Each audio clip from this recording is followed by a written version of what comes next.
लेकिन आज तक आपको किसी ने ये नहीं बताया होगा कि कॉन्सोनेंट्स भी हमारे दो जगह विभाजित है। किसी ने आज तक आपको ये नहीं बताया होगा कि कॉन्सोनेंट्स है जो हमारे वो कितनी जगह विभाजित है, सर दो जगह विभाजित है। ठीक है दोस्तों, आज तक किसी ने आपको ये नहीं बताया होगा।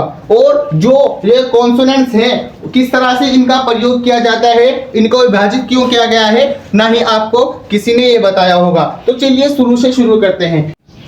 तो ये सेशन कैसे होने वाला है, सेशन होने वाला है ए से लेकर एडवांस लेवल तक। एडवांस लेवल कैसा, जिसमें हम रीडिंग भी कर सकेंगे, ट्रांसलेशन भी कर सकेंगे और तो और स्पीकिंग भी कर सकेंगे, और toughest word, how to read, how to pronounce any word, एकदम बिल्कुल जीरो से लेकर एडवांस तक पढ़ेंगे। तो इस सेशन को हल्के में नहीं लेना। अब तक आपने क्या पढ़ा होगा, आज तक आपने पढ़ा होगा कि जो 26 लेटर है वो दो जगह विभाजित है। क्या पढ़ा आज तक पढ़ा है कि 26 लेटर दो जगह विभाजित है। कहां कहां पर, वोवेल्स में विभाजित है और कॉन्सोनेंट्स में विभाजित है। लेकिन आज तक आपको किसी ने ये नहीं बताया होगा कि कॉन्सोनेंट्स भी हमारे दो जगह विभाजित है। किसी ने आज तक आपको ये नहीं बताया होगा कि कॉन्सोनेंट्स है जो हमारे वो कितनी जगह विभाजित है, सर दो जगह विभाजित है। ठीक है दोस्तों, आज तक किसी ने आपको ये नहीं बताया होगा। और जो ये कॉन्सोनेंट्स हैं किस तरह से इनका प्रयोग किया जाता है, इनको विभाजित क्यों किया गया है, ना ही आपको किसी ने ये बताया होगा। तो चलिए शुरू से शुरू करते हैं। तो सर हमने आपको बताया है कि हम अंग्रेजी जो शुरू करेंगे, सबसे पहले कहाँ से शुरू करेंगे, ए से लेकर एडवांस तक जाएंगे। एडवांस लेवल में मैंने आपको बता दिया कि क्या क्या सीखेंगे। तो शुरू करते हैं। अंग्रेजी जुबान सीखने के लिए सबसे पहले हमें ये पता होना चाहिए कि अंग्रेजी जुबान में लेटर्स कितने होते हैं। तो अंग्रेजी जुबान में कितने लेटर्स होते हैं दोस्तों, देयर आर 26 लेटर इन अंग्रेजी लैंग्वेज। कितने, 26 लेटर होते हैं। ठीक है दोस्तों, कितने लेटर्स होते हैं, 26 लेटर होते हैं। उसके बाद अगर बात की जाए कि 26 लेटर्स तो होते हैं, लेकिन इनको विभाजित कैसे किया गया है, बांटा कैसे गया है, तो उसे बता दूं मैं आपको। उनको दो जगह विभाजित किया गया है। पहली कंडीशन क्या है, सर वोवेल्स की है। सर पहली कंडीशन किसकी है, सर वोवेल्स की है। ठीक है, वोवेल्स के बाद क्या आता है, वोवेल्स के बाद हमारा कॉन्सोनेंट्स आता है। क्या आता है, कॉन्सोनेंट्स वोवेल्स के बाद आ जाता है हमारा।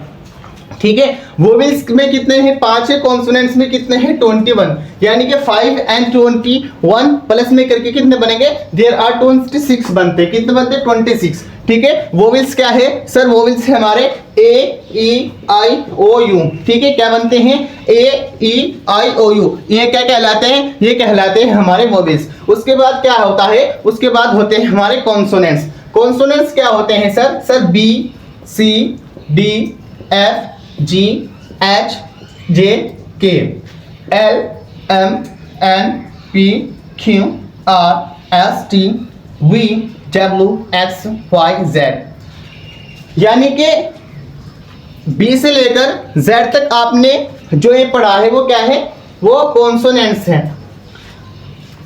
समझ में आ रही, यहां तक बात क्या था, 26 लेटर थे, दो जगह विभाजित थे, वोवेल्स में और कॉन्सोनेंट्स में। अब जो कॉन्सोनेंट्स है वो भी दो जगह विभाजित है।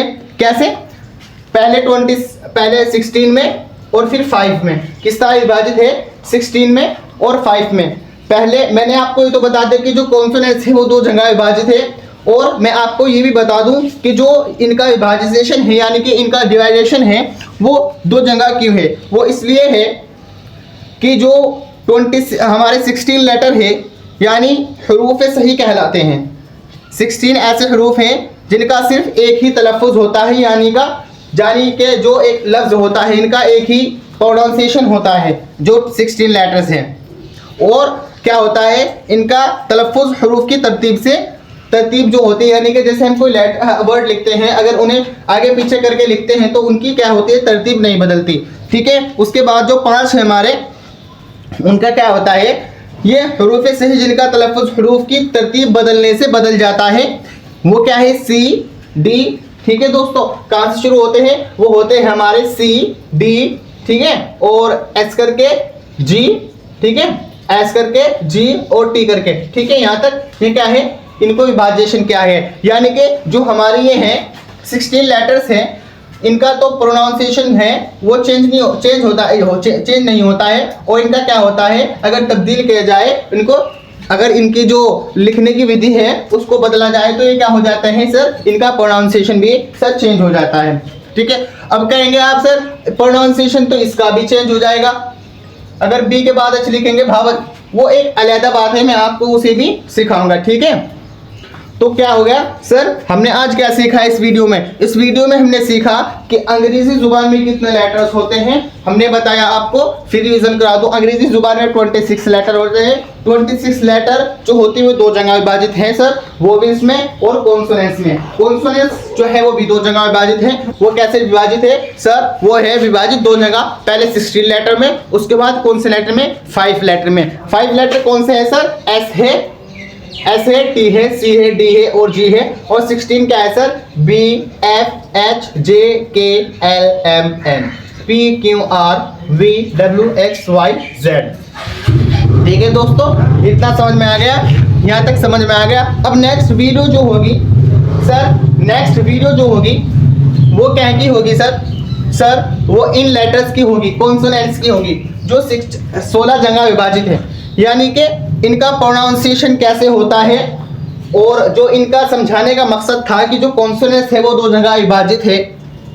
अगली क्लास जो होने वाली है वो इनके बेस पे होने वाली है कि जो 5 लेटर हैं, यानी कि एस का तलफ़ुज़ कैसे बनता है, दूसरा यानी कि एस की आवाज़ कैसे चेंज होती है, सी की आवाज़ कैसे चेंज होती है, डी की आवाज़ कैसे चेंज होती है, जी की आवाज़ कैसे चेंज होती है। चेंज होने का मतलब कि सी कब काफ पढ़ा जाएगा, यानी कि के कब पढ़ा जाएगा, से कब पढ़ा जाएगा, से कब, ऐसे करके एस शे कब पढ़ा जाएगा, डी धै कब पढ़ा जाएगा, टी शे कब पढ़ा जाएगा, जी गै कब पढ़ा जाएगा। तो इनका जो प्रोनाउंसिएशन है अलग अलग प्रकार से, वो कैसे करते हैं हम अगली नेक्स्ट वीडियो में हम ये जानेंगे। तब तक के लिए टेक केयर, बाय। और if the video is a little helpful, so like and subscribe our channel for the next video. धन्यवाद।